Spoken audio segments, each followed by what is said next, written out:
5 and Year 6, as well as any other children and families who have decided to join us for the Key Stage 2 Science Challenge. So the Science Challenge will begin on Monday the 11th of January 2021 and will span that full week.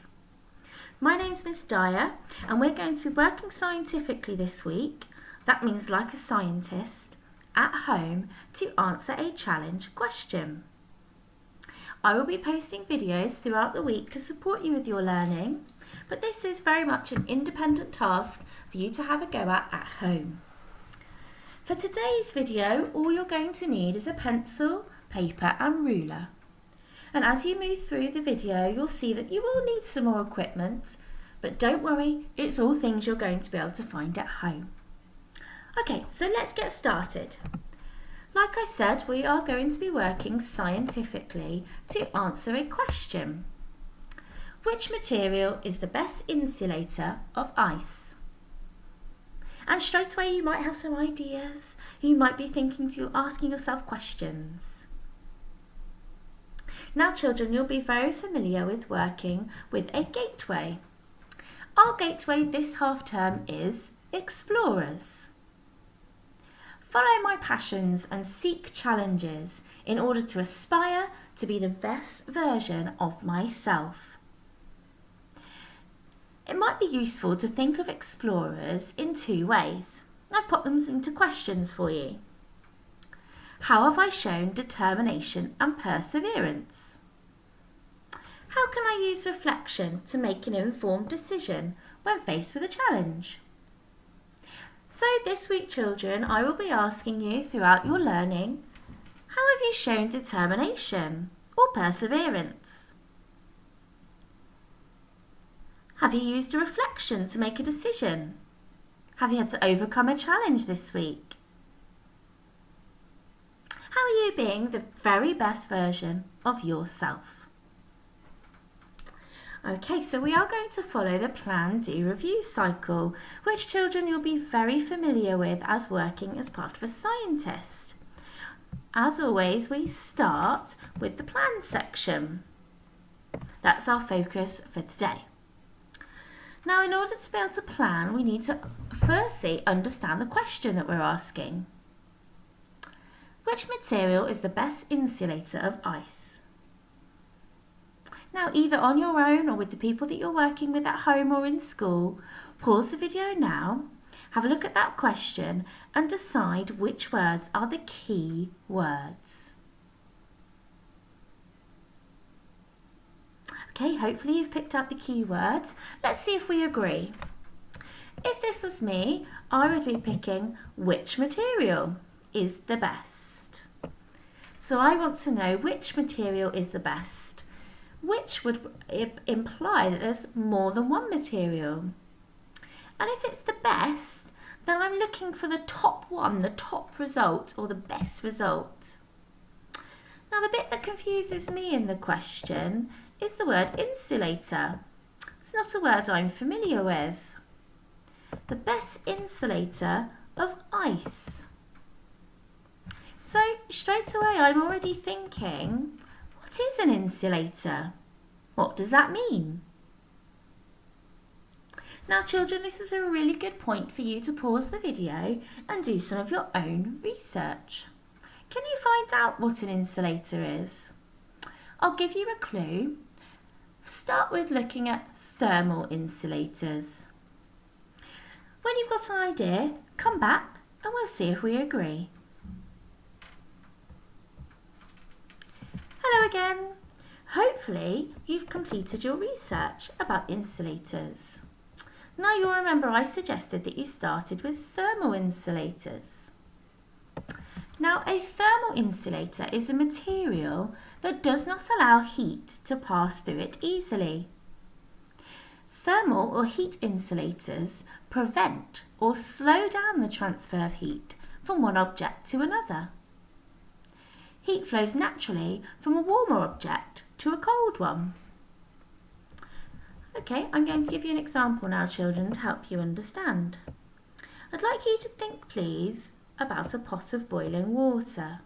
Okay, inside we've got boiling water which will be incredibly hot. Would it be best to stir this water with a metal spoon?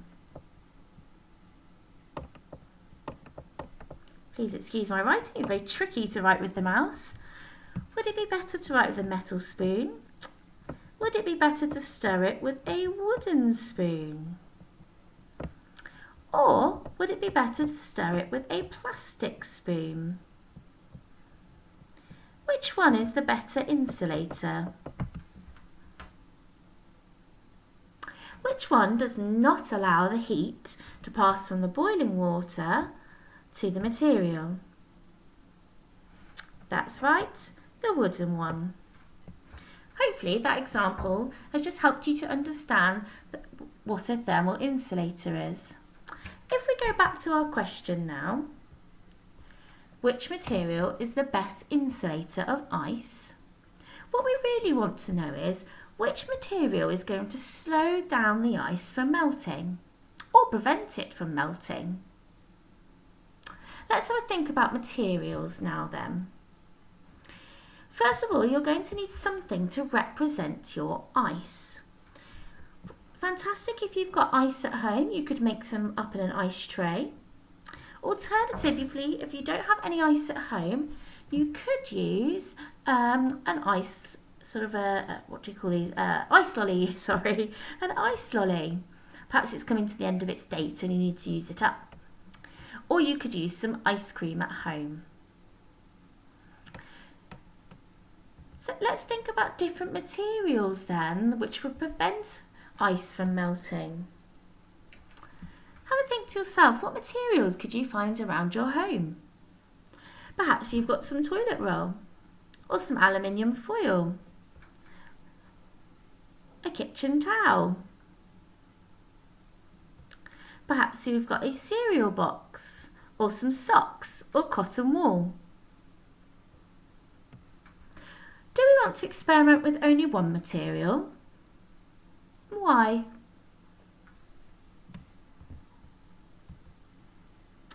And lastly, you'll need to think, where will you carry out your experiment and why? So, will you put your ice cube in the kitchen? Will you put it on a windowsill? Or perhaps somewhere in your bathroom?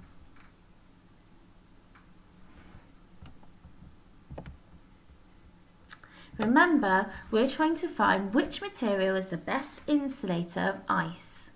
So which material will best slow down the melting of ice? Or if you want to think of it in a more scientific term, which material will slow down the transfer of heat to the ice?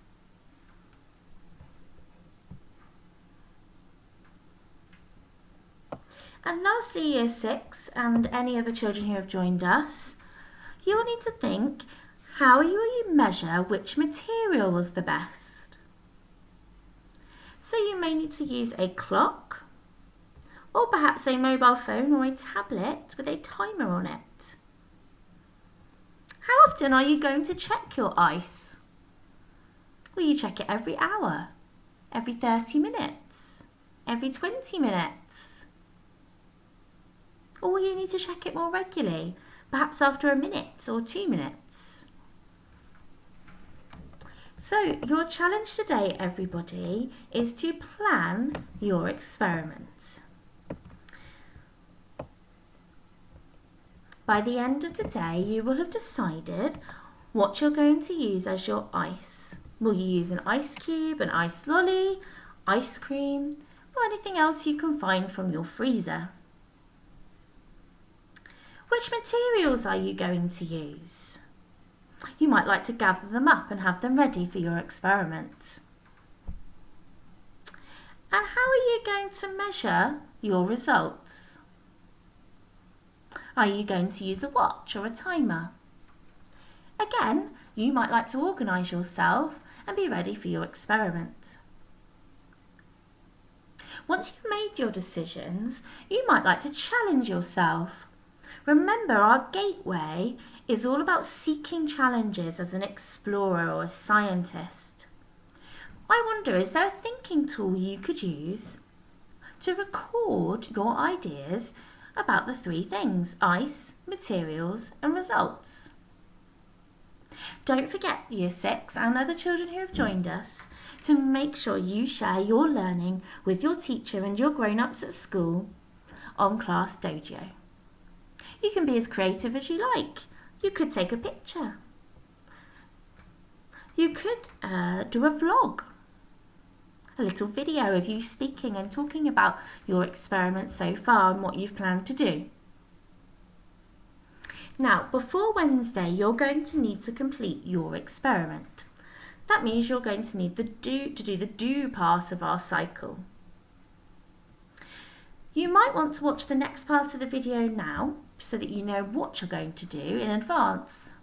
Or you might like to pause the video and come back to the do section tomorrow. Okay, so by the end of today you will have planned your experiment and shared your learning on Class Dojo for your grown-ups at school to see. I can't wait to see how you get on. Good luck, everybody.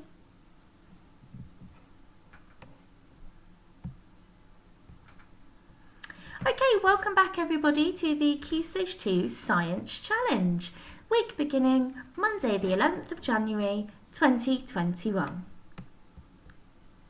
Now you'll remember that our gateway this term is Explorers, and we are looking to show determination and perseverance to be the very best versions of ourselves. We'll be considering how we can use reflection to make an informed decision when faced with a challenge. And we are working as scientists. Although we are at home, we are still going to do our best to work as a scientist to answer the following question. Which material is the best insulator of ice? And if you need a moment to remind yourself what an insulator is, you can pause the video now to read the definition.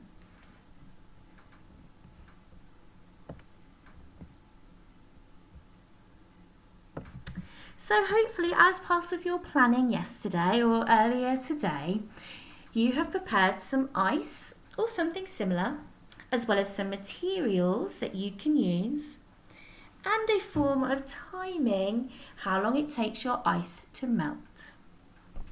And remember, we're looking to decide which material is the best insulator. Okay, so we are focusing now on the do section of our cycle.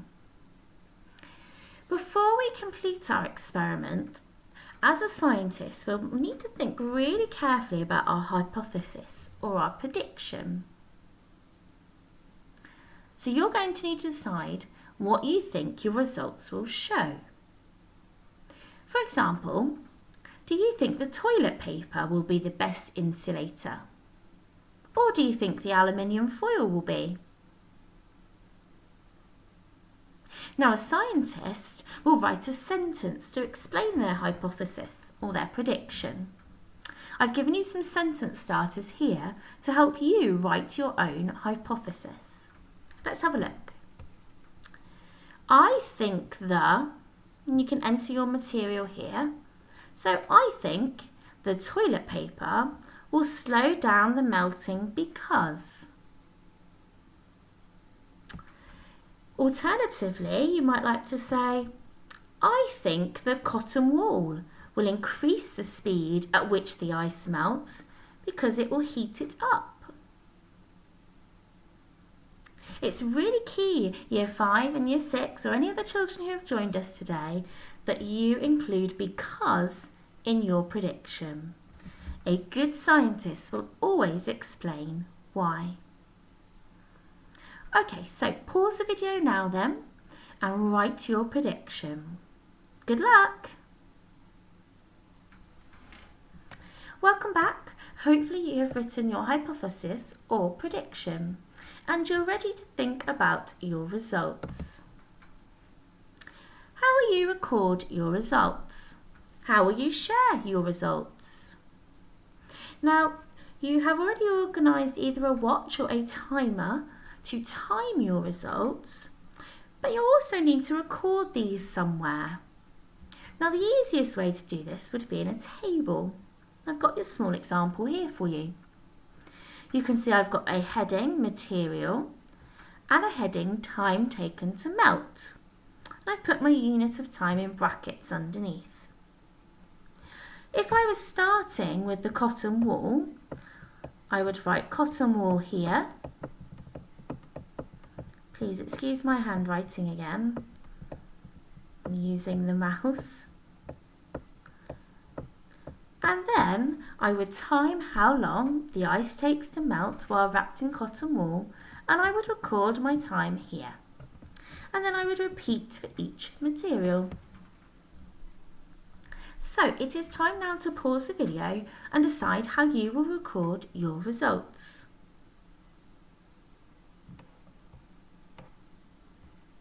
Welcome back everybody. Hopefully now you have your hypothesis and your results table ready. And this is the really exciting part now. Remember, we're at the do part of our cycle, and it is in fact time to do your experiment.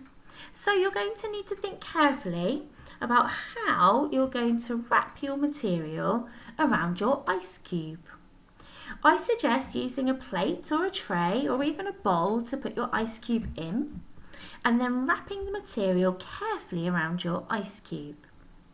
At that point, you'll need to start your watch or your timer and to time carefully how long it takes to melt. Don't forget to record your results as you go through. Okay, good luck everybody. I cannot wait to see your results.